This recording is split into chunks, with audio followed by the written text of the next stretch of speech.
no reform, no election. Hakuna mabadiliko, hakuna uchaguzi. Nadhani wote tumechoka. Wote tumechoka, tunaenda kwenye uchaguzi, tunanyang'anywa, tunapigwa, tunakamatwa, tunafungwa ndani. Tumesema sasa basi. Niwatie moyo na kitu kimoja. Hata ukiamua kulala tu kitandani kwako siku ya uchaguzi, utakuwa umesaidia no reform, no election. Kulala tu kitandani, utaenda kwenye kituo, utakuwa umesaidia. Na nataka nikuambie, Tanzania hakuna sheria inayolazimisha mwananchi kupiga kura. Duniani kuna nchi kama 20 tu, nadhani kama 24 au 26 hivi, ambazo zina sheria usipoenda kupiga kura utashtakiwa, ikiwa ni pamoja na Australia. Tanzania hakuna. Kwa hiyo tukisema hakuna kabisa kwenda kupiga kura, tunamaanisha tunachosema. Ni kwa sababu tumechoka. Hatuwezi kuendelea kunyanyaswa, hatuwezi kuendelea kunyang'anywa kura. Maaskari wanatumika, hata magereza mmeona mwaka jana umepiga mtu risasi. Sasa basi. Na hiyo peke yake inathibitisha kwamba sisi hatuogopi uchaguzi. Anayefikiria tunaogopa uchaguzi ajue tu kwamba sisi hatuogopi uchaguzi. Tumeshashiriki kwenye chaguzi nyingi za nchi hii. Kwa sababu hii habari ya uchaguzi ina maneno mengi sana, na ni sawasawa iwe na maneno mengi. Ni sawasawa habari ya uchaguzi iwe na maneno mengi, kwa sababu viongozi unaowapata kwenye uchaguzi wanategemea namna uchaguzi wenyewe ulivyo. Uchaguzi ukiwa wa hovyo, utapata viongozi wa hovyo.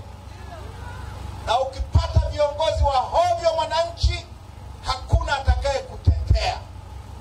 Aina ya uongozi tunaoupata kwenye chaguzi zetu. Kumbukeni maneno tuliyokuwa tunaambiwa tulipokuwa wadogo.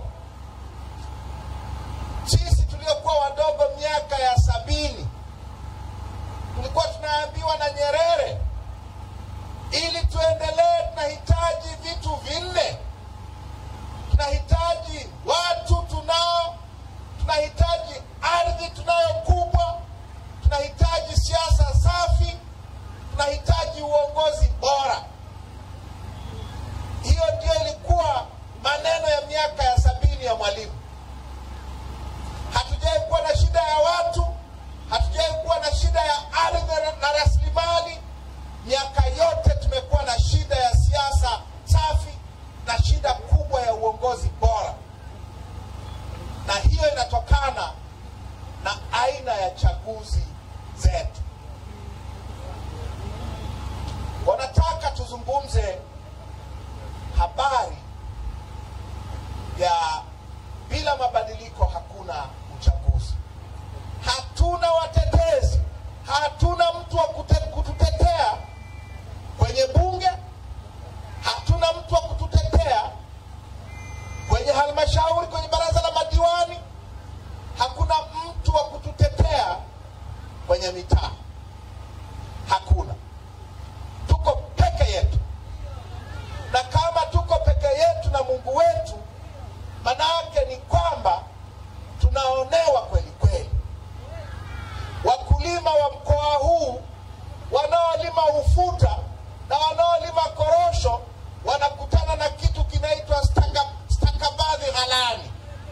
Au nakosea? Stakabadhi ghalani, kila mkulima wa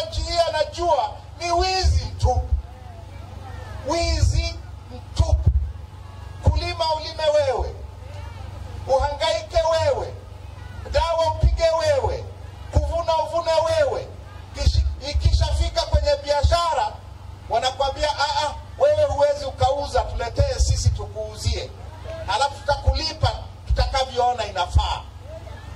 Mtaachaje kuwa maskini? Mtaachaje kuwa maskini?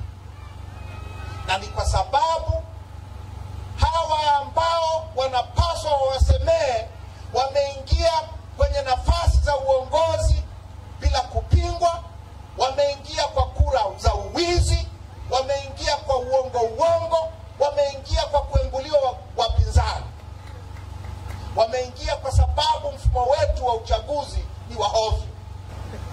Sasa ndugu zangu, shida ni nini? Shida ni nini? Shida ni kwamba mfumo wetu wote wa uchaguzi ni mfumo wa CCM. Katiba imetengeneza tume ya uchaguzi, imeitengeneza ki-CCM.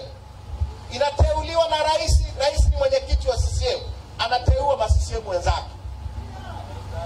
Wakurugenzi wanaosimamia chaguzi huku majimboni ni wateule wa rais, na rais ni mwenyekiti wa CCM, kwa anateua ma-CCM wenzake.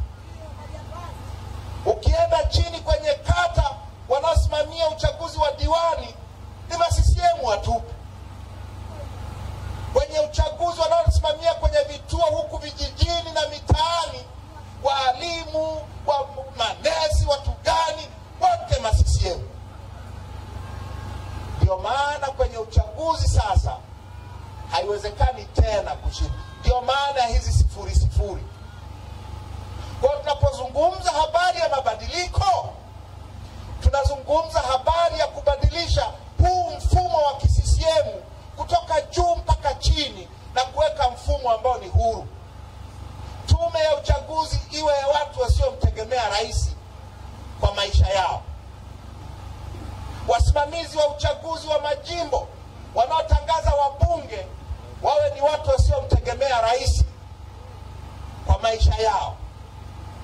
Hawa wanaosimamia chini kwenye udiwani, kwenye wenyeviti wa mitaa na vijiji, wawe ni watu huru wasioitegemea CCM kwa riziki zao.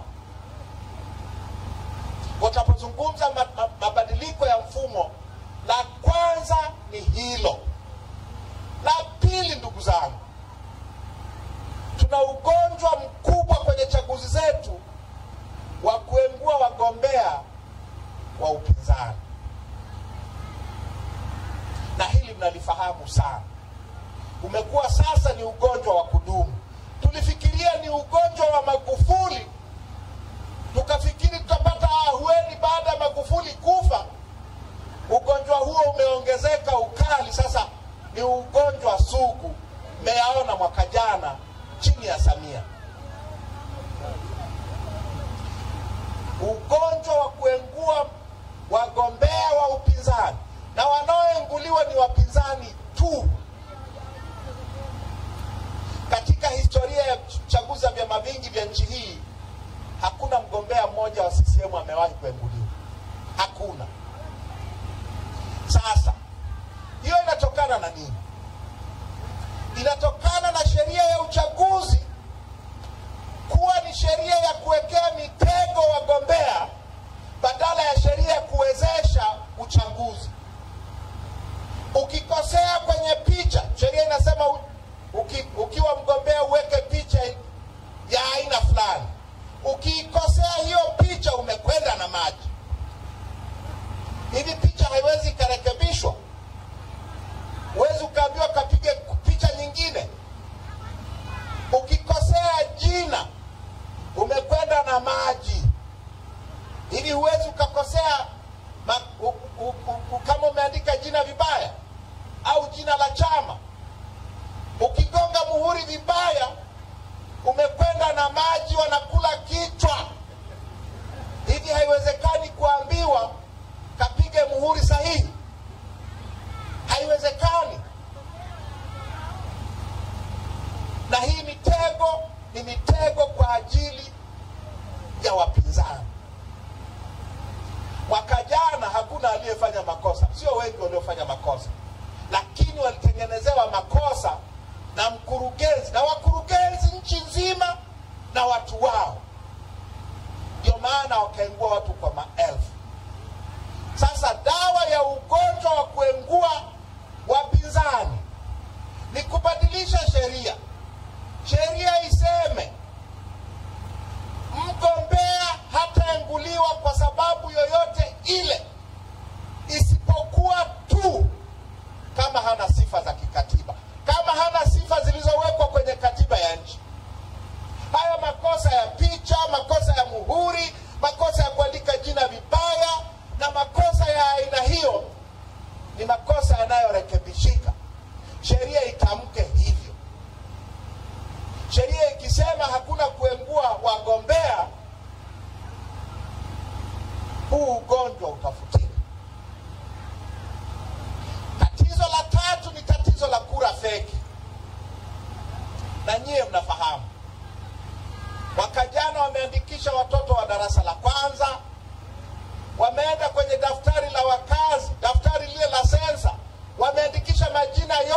marehemu, wengine hawapo.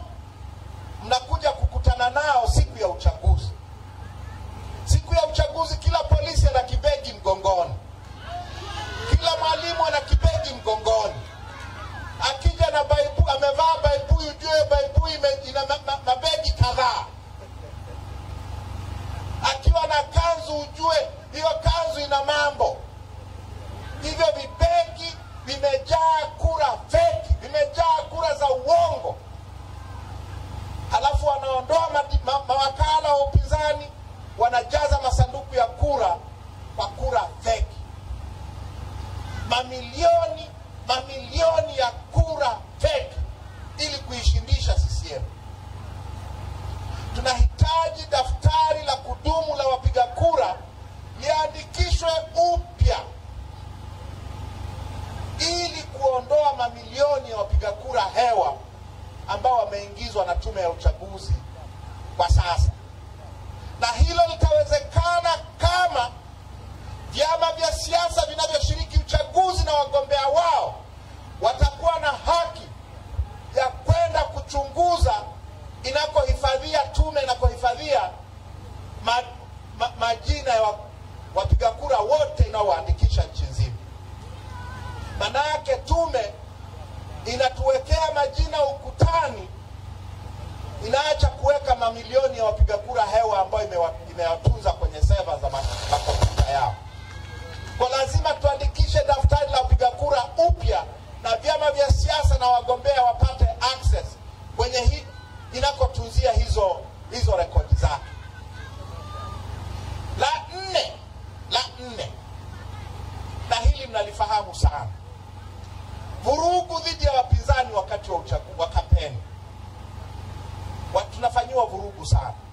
Tunafanyiwa vurugu na wasimamizi wa uchaguzi, tunafanyiwa vurugu na mapolisi, tunafanyiwa vurugu na ma-DC, tunafanyiwa vurugu na maafisa tarafa na wakuu wa mikoa, tunafanyiwa vurugu na watu wa usalama wa taifa. Ni vurugu dhidi ya wapinzani. Tunataka hizo vurugu zikome. Wakati wa kampeni wapinzani wapate haki sawa ya kufanya kampeni kama wagombea wa sisi.